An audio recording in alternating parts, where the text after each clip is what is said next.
بيننا وبين قومنا بالحق وأنت خير الفاتحين أما بعد. Sama-sama kami muliakan pimpinan atau ketua Majelis Ta'lim Al-Hidayah, kemudian ibu-ibu jamaah yang dimuliakan Allah Subhanahu wa Ta'ala. Puji syukur kehadirat Allah Rabbul Izzah. Alhamdulillah sampai saat dan detik ini kita kembali dalam keadaan sehat walafiat. Sehingga kita masih diberikan kesempatan, kekuatan, keikhlasan kumpul bersama. Mudah-mudahan kumpul kita pada hari ini menjadi satu amal silaturahim, dijadikan kita panjang umur, sehat walafiat, lahir batin, fid dini wa dunya hatta al-akhirah. Jadi agar mudah memahami syukur itu adalah definisinya sorfun ni'am li ta'atillah.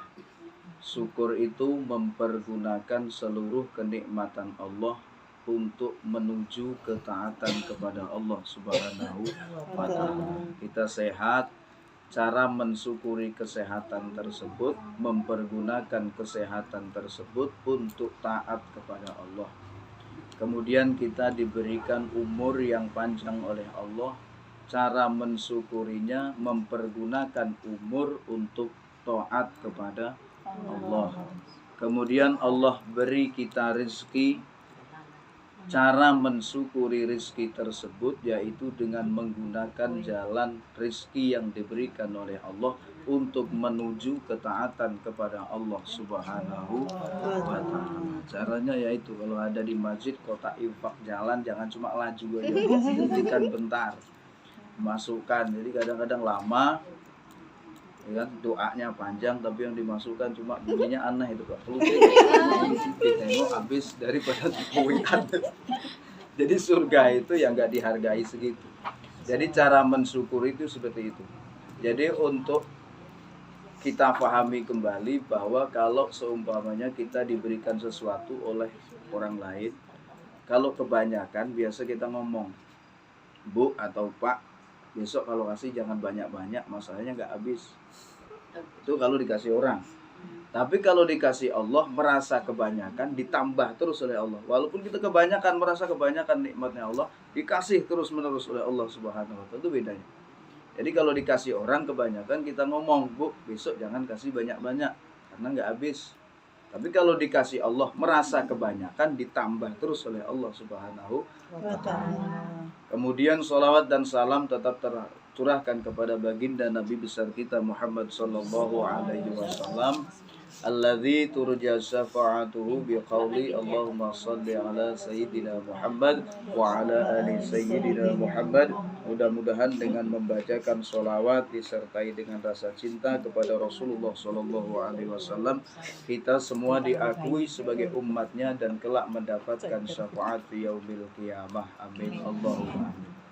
Jadi ada beda-beda Bu, ada yang menyebutkan Muhammad itu dengan sebutan Muhammad saja, ada juga dengan ditambah dengan Sayyidina. Kalau kita yang diajarkan oleh para ulama-ulama dulu, guru-guru kita dulu, itu memakai lafal Sayyidina. Sayyidina itu artinya adalah pemimpin kita. Itu bentuk hormat ta'zim kepada Rasulullah Sallallahu Alaihi Wasallam. Contohnya begini, kalau saya dipanggil oleh anak-anak yang masih usia 10 tahun, pokoknya di bawah saya, manggil namanya saja, kita kan kesel. Sama dengan ibu-ibu, kemudian dipanggil oleh anak-anak kecil dengan sebutan namanya saya, pasti kesel, satu nggak beradab. Begitu juga kita memanggil pimpinan kita dunia akhirat, pasti ditambah dengan Sayyidina. Ini alasan para ulama. Jadi ada juga yang Allahumma sholli ala Muhammad tanpa Sayyidina.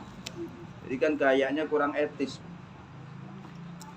memanggil Nabi dengan sebutan Muhammad saja tanpa ada panggilan Sayyidina. Ibaratnya kalau laki-laki dipanggil namanya saja tanpa dipanggil bapak, kalau ibu tanpa dipanggil ibu, itu rasanya gimana? Tentu tanpa, namanya kurang beradab. Maka kita lestarikan apa yang telah diajarkan oleh para ulama, ditambah dengan lafal Sayyidina, kita tetap menambahkan dengan lafal Sayyidina. Ini kita ajarkan ke anak-anak kita.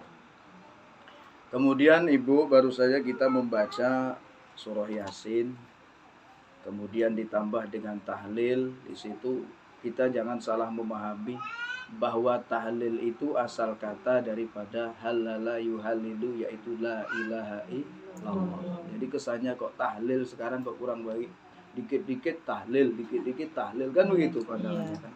Sebenarnya tahlil itu asal kata dari kata la ilaha illallah. Halala yuhalilu, la ilaha illallah. Jadi majelis taklim, majelis apapun ya pasti diisi dengan kalimat la ilaha illallah. Ya, kemudian di situ ada surah Al-Ikhlas. Di antara keutamaan dan fadilah surah Al-Ikhlas, surah Al-Ikhlas itu diturunkan di kota Mekah. Jadi ciri-ciri surah yang diturunkan di kota Mekah itu pasti menerangkan tentang ketauhidan. Jadi Al-Ikhlas itu kan menerangkan ketauhidan. Di situ diturunkan di kota Mekah. Jumlah ayatnya ada 4 ayat. Qul huwallahu ahad, Allahus samad, lam yalid wa lam yulad, lam yakul lahu kufuwan ahad. Itu ada 4 ayat. Tetapi 4 ayat ini keutamaannya sama dengan membaca 1 kali mengkhatamkan Quran.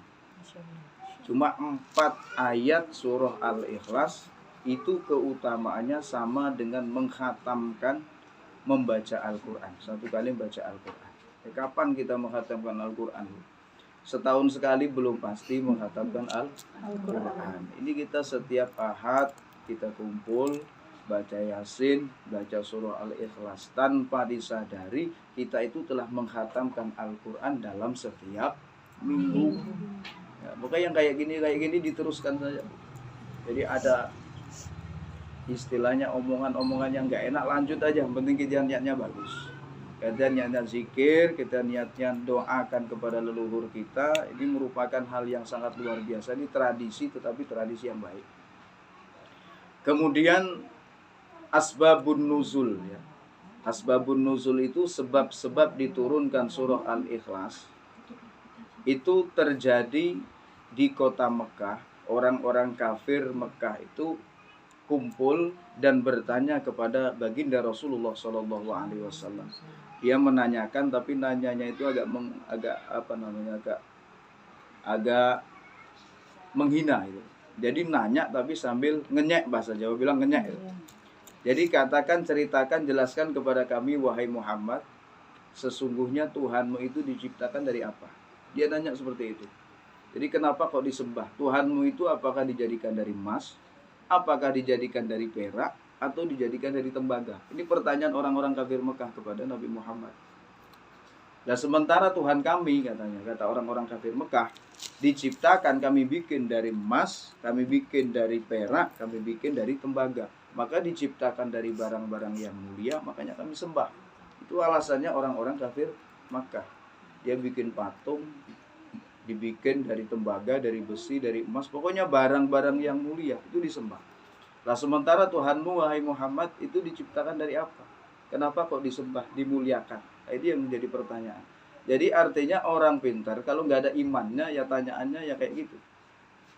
Jadi orang pintar tapi imannya nggak ada, ya nanyanya yang kayak gitu. Allah itu diciptakan dari apa? Yang namanya Allah pasti tidak diciptakan, pasti menciptakan. Kemudian Rasulullah menjawab, sesungguhnya Allah atau Tuhanku itu tidak diciptakan, tidak butuh sesuatu dan bukan sesuatu. Itu kata Rasulullah. Jadi bukan diciptakan, Allah itu menciptakan. Dan Ibnu Abbas kemudian mentafsirkan daripada surah ini bahwa Allah itu tidak lapar, tidak haus. Apabila Allah itu lapar, berarti Allah butuh makanan. Kalau butuh berarti bukan Allah, karena masih butuh dengan makhluk. Allah tidak haus. Kalau haus berarti butuh minuman. Kalau butuh berarti bukan Allah, berarti makhluk.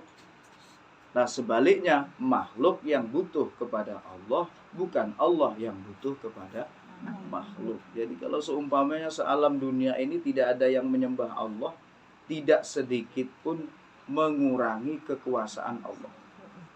Jadi Allah nggak rugi. Kalau Allah nggak disembah, Allah nggak rugi. Walaupun seluruh isi di dunia ini tidak menyembah Allah semua, Allah nggak rugi. Sedikit pun tidak menghilangi kekuasaan Allah Subhanahu wa ta'ala. Kemudian Rasulullah pernah menasihati kepada istrinya Sayyidah Aisyah radhiyallahu anha. Wahai Aisyah, jangan tidur sebelum melakukan atau mengamalkan 4 perkara, 4 hal. Jadi kita amalkan Bu, kalau perlu kita catat. Jangan tidur sebelum mengamalkan 4 perkara. Ini nasihat Rasulullah kepada istrinya Sayyidah Aisyah. Yang pertama, kamu jangan tidur sebelum menghatamkan Al-Quran. Kemudian yang kedua, jangan tidur sebelum mendapatkan syafaat dari Rasulullah dan para nabi-nabi sebelum Rasulullah Shallallahu Alaihi Wasallam. Kemudian yang ketiga, jangan tidur sebelum mendapatkan ridhonya orang-orang Muslim. Kemudian yang keempat, jangan tidur sebelum melaksanakan haji dan umroh. Perintah ini Sayyidah Aisyah itu terkejut. Pada waktu beliau mau tidur, nah itu yang disampaikan oleh Rasulullah. Mana mungkin ya Rasulullah, seumpamanya kedua orang tuaku memerintahkan kepadaku saat ini untuk melaksanakan 4 hal ini, sesungguhnya tidak akan mampu saya lakukan. Karena dalam waktu beliau akan tidur. Rasulullah itu tersenyum. Wahai Aisyah, sesungguhnya apabila kamu sebelum tidur membaca surah Al-Ikhlas 1 kali, maka pahalanya sama dengan menghatamkan Al-Quran. Nah, ini diamalkan Bu. Jadi sebelum tidur baca surah Al-Ikhlas 1 kali, pahalanya sama dengan menghatamkan Al-Quran. Jadi ini perintah Rasulullah kepada Sayyidah Aisyah. Lah kenapa kok surah Al-Ikhlas ini sangat luar biasa pahalanya? Bobotnya di sisi Allah itu sangat besar. Karena jelas surah ini semua umat Islam atau orang mukmin menghafalkannya. Tak ada orang yang enggak hafal surah Al-Ikhlas. Yang mondok, yang tak mondok, yang ngaji, yang tak ngaji itu semua hafal. Hari-hari dengar surah Al-Ikhlas. Tetapi yang susahnya adalah memahami dan mengamalkan surah ini. Karena ketauhidan. Ketauhidan itu apa? Jadi tauhid itu menesakan Allah atau mensatukan Allah Subhanahu wa ta'ala dalam hati kita. Hati kita itu kan cabang-cabang Bu. Tidak pasti hati kita itu lurus Allah terus, itu tidak pasti. Pada saat sholat kita takbir, ya Allahu Akbar, Allah itu maha besar. Habis itu habis takbir baca Fatihah, pikirannya kemana-mana, itu pasti. Sama juga saya ngomong juga. Jadi saya lagi ngomongin saya diri sendiri. Sama. Habis takbir, itu pikirannya kemana-mana, itu yang jemuran, yang macam-macam. Jadi barang yang hilang pada saat kita tak sholat tak ketemu. Tapi pada saat sholat kok ketemu pada saat sholat. Kenapa ya? Itu memang kayak gitu. Ya, memang ketemu pada saat sholat lah kok ketemu. Nah itu berarti kita itu dengan lafal Allahu Akbar pada saat itu tidak ada yang lebih besar kecuali Allah. Tapi pikiran kita kok ada yang lebih penting dari Allah. Nah itu kalau kita kaji luar biasa. Bahwa mengesahkan Allah, mentauhidkan Allah itu tidak gampang. Makanya ada namanya kafir jali, ada yang namanya khofi. Yang jali itu terang-terangan ia tidak menyembah Allah, tidak iman kepada Allah. Seperti orang yang tak iman lah kepada Allah. Itu jelas merekanya kafir secara terang-terangan. Ada orang yang kafir itu bentuknya khofi. Khofi itu ya dia sholat, ya dia baca Quran, ya dia ibadah. Tapi bisa jadi kafir itu. Kenapa? Karena hatinya memang tidak tetap karena Allah itu. Jadi ibadah ya bukan karena Allah, sholat ya bukan karena Allah, baca Quran bukan karena Allah. Lah itu berarti Allah diduakan. Ibu-ibu aja tak mau yang diduakan, tak ada yang mau kan? Tak ada yang mau diduakan, apalagi Allah gitu. Kita aja nggak ada yang mau diduakan, apalagi Allah. Maka di situ ada yang namanya kafir jali, ada yang namanya kafir khofi. Kalau kita semua memiliki itu yang namanya kafir khofi. Tapi obatnya kafir khofi itu perbanyak istighfar. Jadi kita yakinlah bahwa antara azab dan rahmat Allah itu lebih besar rahmat Allah. Allah mengancam, tapi Allah juga kasih jalan. Gitu. Kalau kamu mau seperti ini, saya ampuni. Lebih besar pengampunan timbang azabnya Allah Subhanahu wa ta'ala. Maka luar biasa. rahmat Allah itu ada 100, yang 99 diturunkan ke bumi, yang 1 diturunkan ke bumi, yang 99 ditaruh untuk di akhirat besok. Jadi perbandingan 1 dengan 99. Jadi kalau kita terlalu kecintaan dunia melebihi akhirat itu rugi. Karena 99 dibandingkan 1. 1 ini dibagi kepada seluruh makhluk yang ada di bumi. Makhluk itu ya semua ciptaan Allah, bukan cuma manusia. Yang iman, yang gak iman, semuanya buktinya mendapatkan rahmannya Allah. Sekarang orang yang gak sholat, orang yang gak iman kepada Allah, yang gak sholat, gak ibadah, juga dikasih rezeki sama Allah. Buktinya kadang-kadang jauh lebih kaya daripada kita. Itu siapa yang ngasih kalau bukan Allah? Nah, cuman mereka itu dikasih gak menganggap ini pemberian Allah. Ini usaha saya, yang mendapatkan saya, ya saya pakai sendiri. Itu bedanya di situ. Orang yang gak iman juga diberi rezeki yang banyak, bahkan mereka kaya-kaya. Jadi suruh milih surganya di dunia atau surganya di akhirat. Jadi orang semakin banyak yang dimiliki di dunia itu, ya semakin banyak hisabnya di akhirat.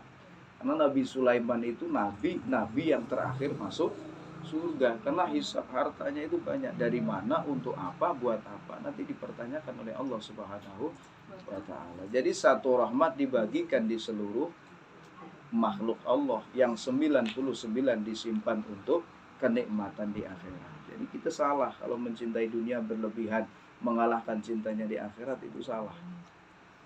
Jadi kita tertipu. Jadi intinya itu tetap kita utamakan untuk kepentingan akhirat. Dan ibadah itu pun gampang, Bu. Setiap hal bisa kita jadikan ibadah. Setiap tingkah laku bisa kita jadikan ibadah. Jadi ada ibadah yang bentuknya mahdhoh, ada yang ghairu mahdhoh. Yang mahdhoh itu ibadah yang langsung. Sholat itu kan langsung kepada Allah. Kemudian puasa langsung kepada Allah tanpa perantara.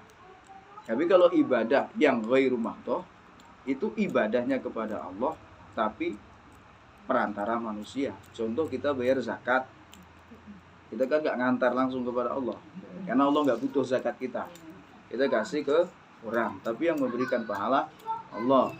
Kemudian ibadah apa lagi? Pokoknya ibadah mahdhoh dan ghairu mahdhoh.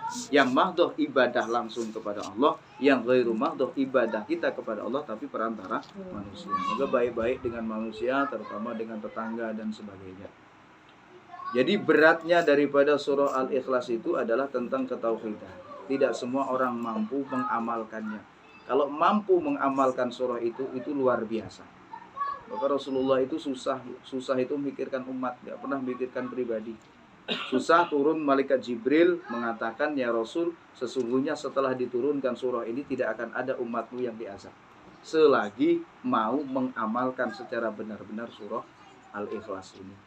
Jadi setelah surah itu diturunkan, tidak ada umatnya Nabi Muhammad itu yang diazab kalau mengamalkan. Berarti Qul huwallahu ahad, mengesahkan Allah, Allahus samad, cuma kepada Allah kita meminta. Cuma kepada Allah kita meminta. Ini kan kalau kita maknai sangat luas, bukan berarti kita itu terus mengabaikan orang, terus meremehkan orang dan sebagainya. Kadang-kadang kita minta tolong sama orang seolah itu kafir, itu musyrik, bukan seperti itu artinya. Artinya itu ada orang yang dekat dengan Allah, ada orang yang tidak dekat dengan Allah. Nanti kita jelaskan di akhir. Nah, kemudian yang kedua, pesan Rasulullah kepada Sayyidah Aisyah, kamu jangan tidur sebelum mendapatkan syafaatnya dari Rasulullah dan para nabi sebelumnya.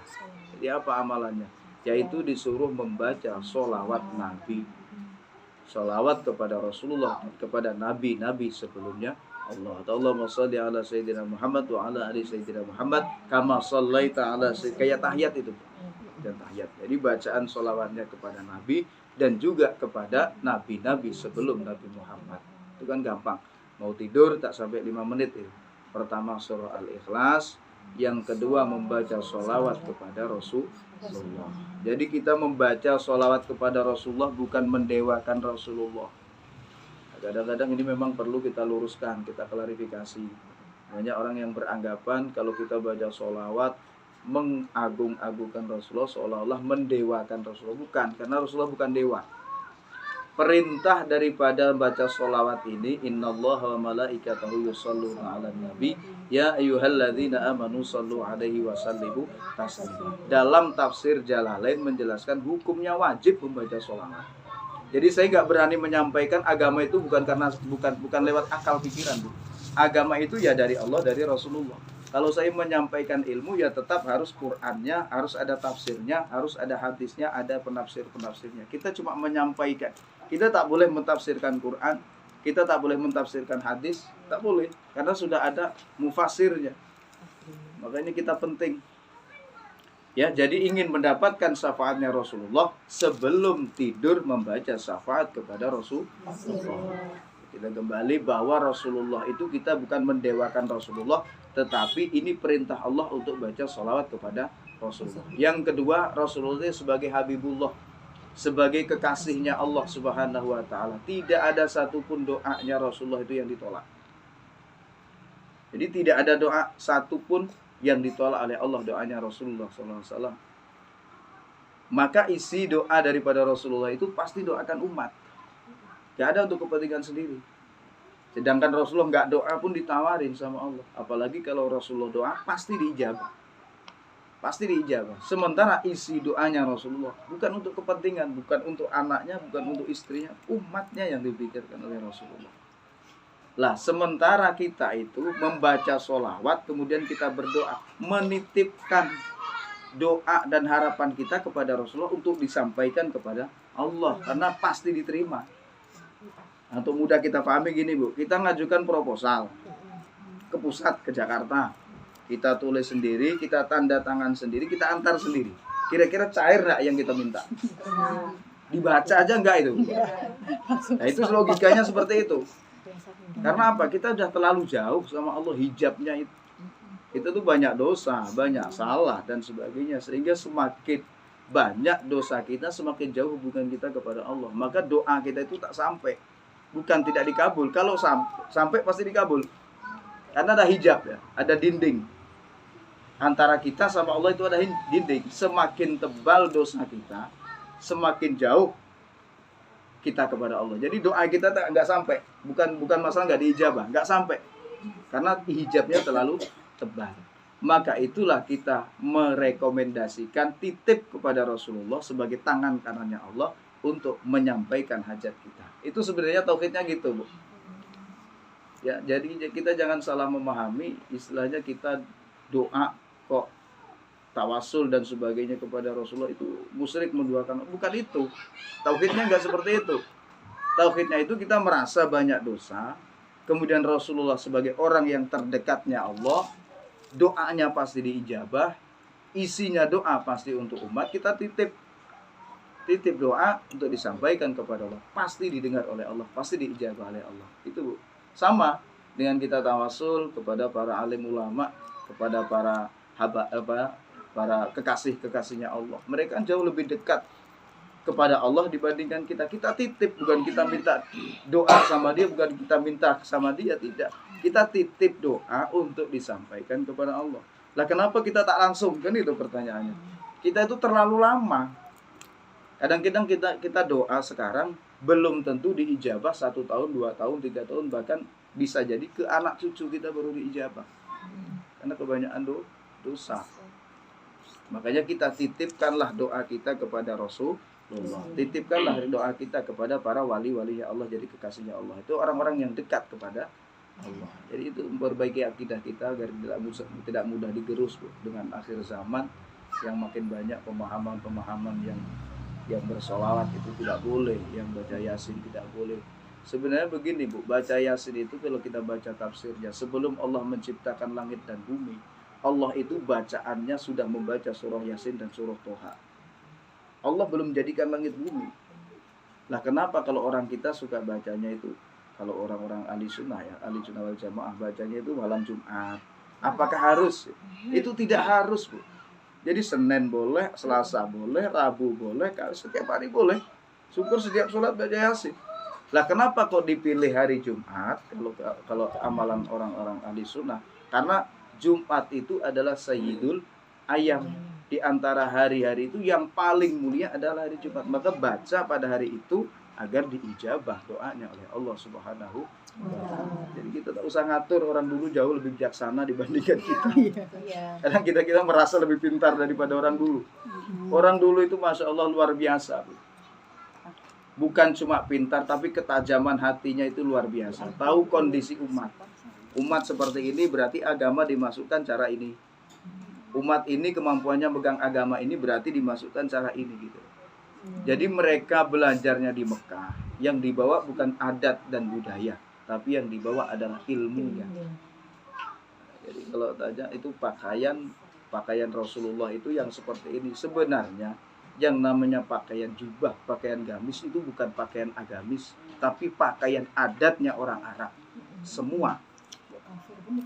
Abu Jahal, Abu Lahab juga semua pakai itu karena memang adat. Iya, adat. Ya, jadi intinya begini Bu, itu bukan pakaian Islami, tapi pakaian adat. Dan karena Rasulullah adalah orang Arab, maka Rasulullah pakai itu. Dan Rasulullah mengatakan, aku mencintai Arab karena beberapa hal. Yang pertama, dia mencintai Arab karena beliau dilahirkan di Arab. Yang kedua, beliau mencintai Arab karena Al-Quran adalah bahasa Arab. Kalau untuk adat dan budaya, jauh lebih bagus negara kita dibandingkan. Mungkin kalau Rasulullah tinggalnya di Jawa pakai belangkon. Pakai belangkon. Gitu. Makanya saya cerita Bu, guru saya itu 27 tahun di Makkah, ya. Guru saya Syekh Nahrawi 27 tahun di Mekah, gitu. Pulang ke Mekah, pulang ke Indonesia pakai belangkon. Nah, artinya adalah bahwa yang dibawa itu ilmunya. Nah, ini harus kita pahami. Jadi kembali ingin mendapatkan syafaatnya Rasulullah, pesannya Rasulullah kepada Sayyidah Aisyah khususnya dan umumnya kepada kita sekalian. Yang pertama baca surah Al-Ikhlas, yang kedua baca sholawat kepada Rasul sebelum tidur. Kemudian yang ketiga, jangan tidur sebelum mendapatkan ridho daripada orang-orang muslim. Maksudnya ridho itu ya jangan membicarakan tetangga. Mau tidur itu kan biasa nggak sadar matanya dah pejam, tapi mulutnya merepet-repet ngomong. Ya. Itu kayak gitu. Karena matanya udah pejam. Jadi kadang berhentinya mulut itu kalau memang udah gak sadar. Maunya terus itu. Jadi jangan mau tidur jangan ngomongin orang. Maka benar yang diajarin ulama dulu itu sangat-sangat benar saya pikirkan Bu. Habis sholat berjamaah, sholat isya atau sholat apalah, setelah istighfar kemudian baca tasbih 33 kali, tahmid, takbir 33 kali, doa. Itu kan dosanya kepada Allah diampuni, bersih. Lah kemudian itu khusus yang doa kepada Allah, kepada manusia belum. Maka disitulah ulama mengajarkan untuk bermusafahah, bersalaman setelah sholat. Nah, ketemu nggak jawabannya? Ketemu. Nah, itu. Jalurnya itu. Jangan pencang-pencing sampai pencang-pencing. Itu namanya musafahah, dalilnya ada. Walaupun Rasulullah tuh nggak gitu, habis sholat beliau nggak bikin gitu loh. Cuma yang dimaksud tidak diperbolehkan itu apabila di dalam agama tidak ada kok dibikin gitu. Ini dalil bersalaman ada. Jadi tujuannya itu, habis sholat kita udah istighfar, baca tasbih, tahlil, tahmid, takbir, doa selesai. Dosa kita kepada Allah dihapus oleh Allah. Tapi tidak dengan dosa dengan manusia. Hari-hari kita tak mungkin datang salaman ke rumah tetangga-tetangga, kan tak mungkin. Iya kan? Ya paling salamannya bentar tapi ngomongnya lama, salah. Maka yang tepat ya itu tadi, diajarin oleh guru-guru kita, habis sholat baca sholawat sambil salaman. Nah kalau salaman dosa sesama manusia diampuni dosanya oleh Allah. Ini yang nggak cocok ya nggak cocok ini. Yang cocok ya cocok. Langsung kabur. Ya yang kabur. Jadi itu intinya Bu. Jadi kalau kita sudah kuat akidahnya, kita sudah punya ada yang mengarahkan, ada dasar dalilnya. Jadi kita tambah mantap. Amalan yang telah kita bangun, kita ikutin dari kakek-kakek kita dulu ternyata benar. Cuman kita belum tahu aja dalilnya mana. Cuman benar, udah betul itu. Udah betul. Cuman kadang-kadang kita nggak tahu dalilnya mana. Cuman itu udah betul Bu, lanjutkan pokoknya. Pokoknya lanjutkan. Nah itu tadi ingin mendapatkan apa? Sebelum tidur harus mendapatkan ridhonya orang muslim. Jadi orang yang baik itu khairun nas anfa'uhum linnas. Orang yang baik itu orang yang bisa memberikan manfaat untuk orang lain. Orang lain tak mau doakan kita, nggak apa-apa, kita doakan kepada sesama muslim. Biar aja mereka nggak mau doain, yang penting kita doain kepada orang sesama muslim.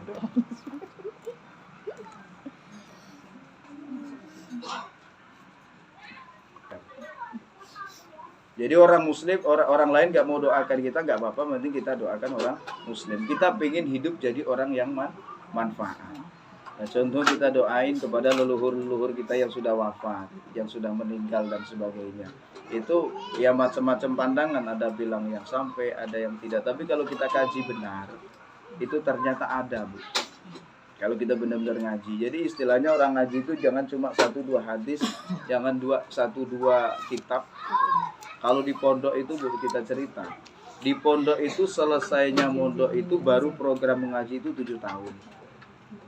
Pertama tentang ketauhidan, yaitu tadi kayak Asmaul Husna, yang Allah wujud, kita mbako dan sebagainya. Itu pengenalan kepada Allah. Kemudian baru diajarin naik kelas 2, diajarin fikihnya, ya cara wudhunya yang benar, yang membatalkan wudhu, kemudian batalkan sholat, rukun sholat dan sebagainya fikih. Kemudian naik lagi, kemudian di situ baru ada hadis, kemudian ada tasawufnya dan sebagainya, tafsir Quran dan sebagainya. Jadi kalau kita nggak terjun di situ, kalau dapat 1-2 ilmu terus kita menyalah-nyalahkan orang, ya ini bahaya. Maka air itu kalau sudah penuh dia nggak goyang, Bu. Biasa kalau yang koclak itu airnya nggak penuh. Iya nggak? Goyang. Ya dikit-dikit salah, dikit-dikit salah. Tapi kalau padat nggak goyang. Maka itu penting. Jadi ilmu itu punya tingkatan. Oplak jadinya. Oleng. Kemudian yang keempat, ya. Yang keempat sebelum tidur pesan Rasulullah itu jangan tidur sebelum melaksanakan ibadah haji dan umrah. Jadi mana mungkin itu. Ternyata apabila sebelum tidur membaca kalimat subhanallah walhamdulillah wala ilaha illallah wallahu akbar la haula wala quwata illa billahil aliyil azim, sama pahalanya dengan haji dan umrah. Tak payah modal 50 juta. Umroh sekarang berapa? Tak payah modal, tak payah capek-capek. Sambil mau tidur dapat pahala segitu, kan murah sekali. Nah, jadi kita ingat kembali yang pertama sebelum tidur membaca surah Al-Ikhlas. Syukur 3 kali, kalau tidak ya 1 kali. Kemudian baca sholawat, syukur 7 kali, 10 kali, tak mampu ya sekali saja. Kemudian yang ketiga, Jangan ngomongin orang. Janji mengharapkan ridho, jangan ngomongin orang, minta maaf kepada sesama muslim. Habis sisa itu ya jamaah. Kalau ya orang ada orang bilang ya ibu-ibu gak boleh jamaah dan sebagainya. Kalau saya kaget juga, masjid yang gak ditempatin jamaah ya di sini tuh ibu-ibu. Betul itulah. Di mana-mana itu untuk jamaah. Ibu-ibu, apalagi di sini posisinya di atas. Kalau masjid lain kan cuma di satir itu. Ini di atas. Gak mungkin orang mau sholat nengok-nengok ke atas itu kan ya gak mungkin itu. Itu memang niat itu. Jadi orang jamaah ibu-ibu itu hukumnya itu ya sunnah tapi nggak mau akad. Boleh, hukumnya boleh. Boleh, apalagi yang terbaik usia di atas 40 tahun. Itu yang terbaik. Kalau masih gadis-gadis ya mending di rumah aja. Ya, 40 ke atas itu jauh lebih baik. Jamaah di masjid, nanti habis sholat ditradisikan ibu sama ibu salaman, jangan pula turun ke bawah salaman ke bapak-bapak. Jadi cuma ibu-ibu aja. Mau peluk-peluk mau itu. Ya penting ibu-ibu sama ibu-ibu. Ya jadi kadang-kadang saya baru tahu juga itu masjid tidak untuk jamaah ibu-ibu. Jadi kalau usia 40 tahun itu diperbolehkan. 40 tahun ke atas itu diperbolehkan. Masjid ya. Karena tempat kita pun jauh lebih aman. Tapi umumnya Pak teklok. Makin ini kan makin besar pahalanya. Tapi yang nggak harus 5 waktu lah. Jadi nggak harus 5 waktu kayak ibu-ibu, entah subuh saja atau isya saja, itu kan nggak harus 5 waktu. Intinya itu sunnahnya tapi tidak muakkad. Kalau laki-laki kan ya sunnah tapi muakkad. Dan kemudian apabila mau masuk rumah, ini hadisnya Rasulullah ya.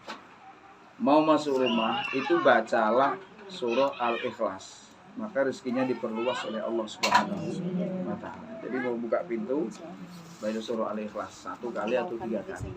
Itu diperluas rezekinya oleh Allah Subhanahu wa taala. Dicoba diamalkan, Bu. Itu yang enteng-enteng aja, kalau ngaji sama saya enteng-enteng aja Pak.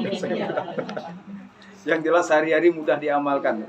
Yang jelas manfaat. Jadi saya senangnya gini, nanti kalau di antara ibu-ibu ada yang mengamalkan, saya ikut dapat pahalanya, Bu. Supaya itu yang kita dapatin. Ya itulah yang namanya jariyah. Jariyah itu ya sampai nanti saya lagi tidur pun saya dapat hadiah pahala dari karena ibu-ibu ngamalin gitu. Ya keuntungannya cuma segitu. Ustaz, saya cuci piringnya di luar, kalau mau masuk capek apa kali. Enggak, maksudnya kalau dari mana-mana. Ya saya Enggak dari kalau dari mana-mana gitu, bukan keluar masuk baca terus. Yang mending duduk aja depan pintu baca aja. Jadi maksudnya kalau dari mana-mana, Bu. Dari pasar, dari belanja, dari masjid, dari mana gitu loh.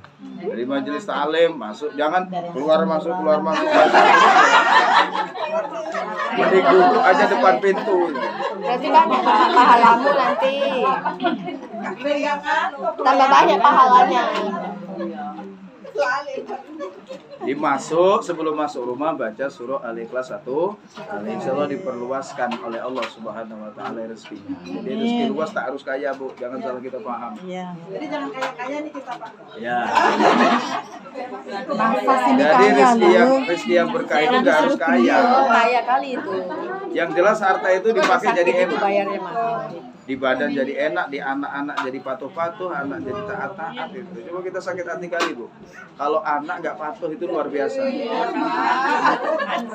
Luar biasa ya. Disuruh bentak itu rasanya kayak apa itu. Ya, maka itu kata ulama adalah musibah ya bagi anak.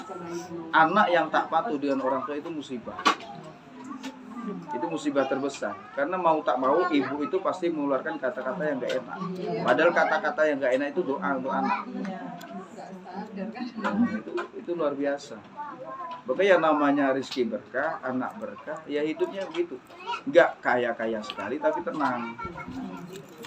Gak ikut bingung, Bu, nanti kawannya pindah, jangan ikut pindah. Jangan ya, ini ya. Kita gak usah bingung. Hati-hati. Gak usah bingung, tenang saja. Allah, kami tenang. Kami tenang. Tenang saja. Gak usah. Ada tempat untuk kita. Betul. Kawan-kawan pergi, kita ikut pergi. Kita di sana belum tentu senang juga. Iya, Bayangan kita, Kita orang latah tuh, Kak. bayangan kita itu senang. Gitu. Bayangan kita lebih nyaman, lebih tenang. Di rumah sendiri daripada di Tetapi luar kontrak. kenyataannya tidak. Itu tidak, karena prosesnya nggak benar. Prosesnya nggak benar ya nggak enak. Pasti Pak. Kita nggak tenang itu karena masalah. Ya masalah hidup, ya masalah sama diri kita sendiri. Merasa bersalah, merasa masalah dengan orang lain itu yang bikin nggak nyaman. Coba yang pindah kita tanya, kenapa pindah? Nggak nyaman. Nah, kenapa nggak nyaman? Itu ditanya ke rumah sendiri, tempat sendiri. Kenapa nggak nyaman? Itu pasti masalah diri sendiri. Kalau tidak ya masalah sama orang lain. Lalu kita baik-baik hubungan dengan Allah, baik-baik hubungan dengan manusia. Apalagi tetangga. Karena saudara itu lebih dekat tetangga timbang saudara kandung. Kalau ada orang sakit, kita sakit, saudara kita di Jakarta, nggak mungkin kita nunggu orang Jakarta pulang. Pasti tetangga kita ya. Maka jangan salah, baik dengan tetangga itu ibadah. Baik dengan tetangga, sesama muslim itu ibadah. Ibadah itu bisa semua hal kita lakukan jadi nilai ibadah. Jadi itu yang kita sampaikan. Kita ingat kembali, yang pertama sebelum tidur baca surah Al-Ikhlas, yang kedua baca sholawat, kemudian yang ketiga jangan ngomongin ataupun doa Allahumma shallinna wa sallim muslim, doakan orang muslim sebelum tidur. Kemudian yang keempat baca subhanallah walhamdulillah wala ilaha illallah. Ya, mudah-mudahan bisa kita pahami dan kemudian yang terpenting kita amalkan, dan mudah-mudahan kita menjadi orang yang lebih baik. Jadi dengan prinsip hari esok jauh lebih baik daripada hari ini. Amin. Jadi meningkat kebaikannya. Dulu ngapa-ngapain nggak pakai bismillah, sekarang pakai bismillah. Berarti meningkat. Ini dapat dari pengajian. Mau makan bismillah, mau menyusuin anaknya bismillah, mau nyusuin bapaknya bismillah. Ya, makanya pakai bismillah. Oh, sesuatu hal yang baik diawali ibadah kan dengan itu ya bismillah. Udah gampang-gampang aja. Namanya mau Baca ibadah. bismillah, berarti meningkat.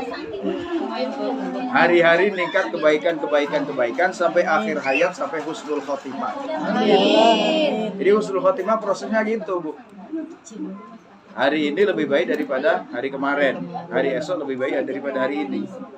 Jadi kalau ada orang yang hari ini sama dengan hari esok, itu orang rugi. Harus ada peningkatan gitu. Dulu sholat sunnah qobliyahnya tidak dibikin, sekarang dibikin. Walaupun belum mampu semuanya lah, sebelum subuh bikin. Nah, besok kalau udah enak tambah lagi, sebelum zuhur tambah, habis zuhur satu-satu pelan-pelan aja. Gak usah diborong sekalian.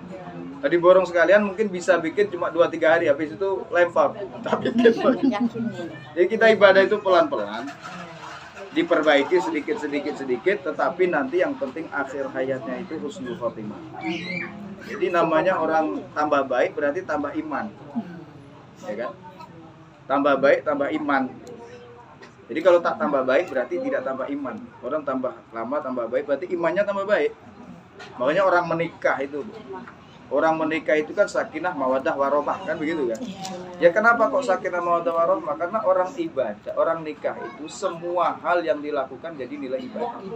Kerja jadi ibadah. Nah, kemudian guyonan sama istri ibadah, nyenengin istri ibadah dan sebagainya. Kalau bujangan kan nggak dapat. Kerja aja dapat duit aja buat senang-senang aja, ibadah nilainya nggak ada. Maka disitulah yang namanya orang nikah itu jadi nilai ibadah karena imannya meningkat. Imannya terus meningkat. Jadi mulai dari hari ini dan selanjutnya kita perbaiki ibadah kita tambah. Yang dulu kurang kita tambah, karena ibadah-ibadah sunnah ini fungsinya untuk menyempurnakan ibadah fardunya.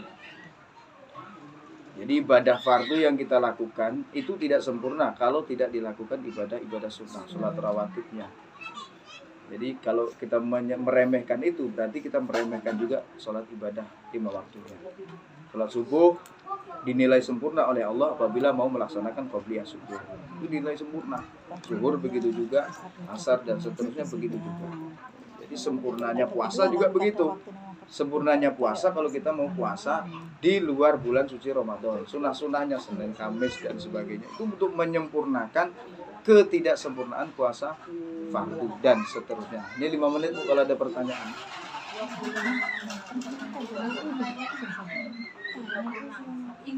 Assalamualaikum warahmatullahi Waalaikumsalam warahmatullahi. Ini Pak Ustadz, untuk orang sampai ya Pak Ustadz, nggak pernah sholat Pak Ustadz selama saya mulai dari kecil sampai besar ini, nggak pernah saya apa. Dua-duanya.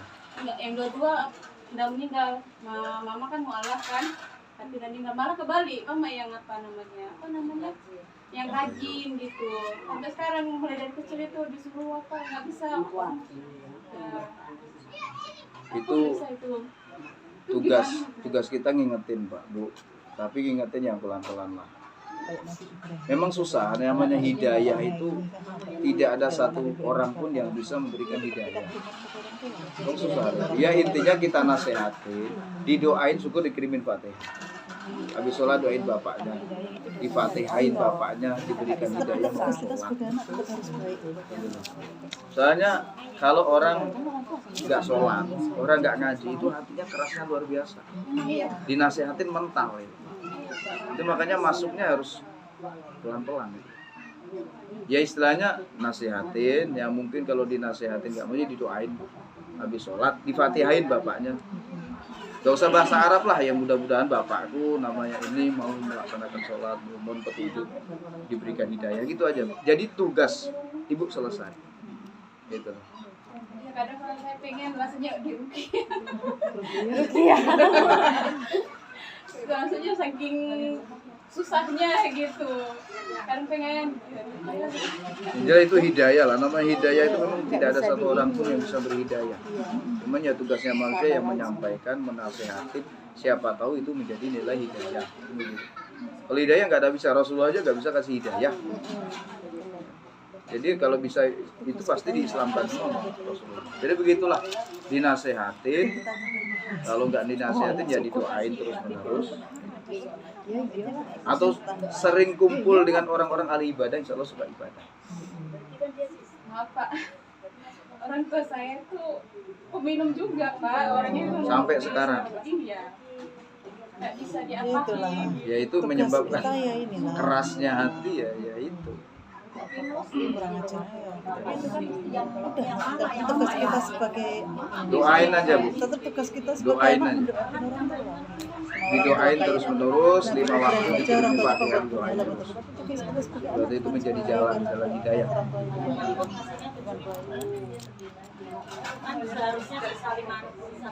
Itu nanti kalau meninggal itu utangnya banyak. Yang berkewajiban menggantikan itu anaknya. Coba kita bayangkan, dari mulai wajib sholat itu kan mulai balik, anggaplah 9 sampai 12 tahun sampai 60-70 tahun. Berarti yang mengkodok, menggantikan itu anaknya. Jadi kodok itu boleh kita ganti dengan sholat ataupun kita fidyah. Fidyah itu ya memberi makan fakir miskin, beri makan fakir miskin terus menerus dan sebagainya. Itu memang berat, namanya fidyah itu berat. Ataupun digantikan aja lah sholatnya. Jadi kalau umpamanya dia meninggal nanti ya itu kewajiban anak untuk mengkodoknya. Jadi habis zuhur ibu sholat zuhur, kemudian sholat lagi zuhur lagi untuk orang tua. Itu luar biasa. Kok sepanjang hidup ibu mengontok untuk diri sendiri belum ini. Kadang masih bolong.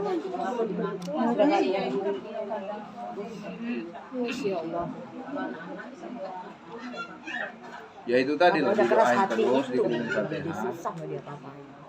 Nanti ya anak-anaknya punya tanggung jawab hutangnya kepada Allah. Kalau kasihan sama ibu bapaknya yang di sana ya harus bertanggung jawab dengan itu anak-anaknya. Nah, yang orang dikubur itu jangankan hutang dengan Allah, hutang dengan manusia itu menggantung. Iya. Makanya harapan kita itu kan kita sekarang punya hutang, tapi pada saat meninggal kita jangan sampai meninggalkan hutang. Kalau meninggalkan hutang ya kita sebelum itu harus wasiat pada anak-anak kita untuk melunasi. Tapi yang punya hutang pura-pura amnesia, Pak. Tapi harapan lah. Yang punya hutang sekarang pura-pura lupa. Ya semua orang punya hutang. Iya. Ya cuman harapan kita di akhir hayat hutang sudah selesai. Jadi demikian yang saya sampaikan untuk puasa ya. Terima kasih atas segala perhatian, mohon maaf atas segala kekurangan, mudah-mudahan kumpul kita menjadikan manfaat maslahah fi wa dunya wal akhirah. Wallahul muwaffiq ila aqwamit thoriq. Wassalamualaikum warahmatullahi wabarakatuh. Waalaikumsalam warahmatullahi wabarakatuh. Monggo Pak dijamin riyen, Pak. Alhamdulillahirabbil alamin. Terima kasih kepada Pak Ustaz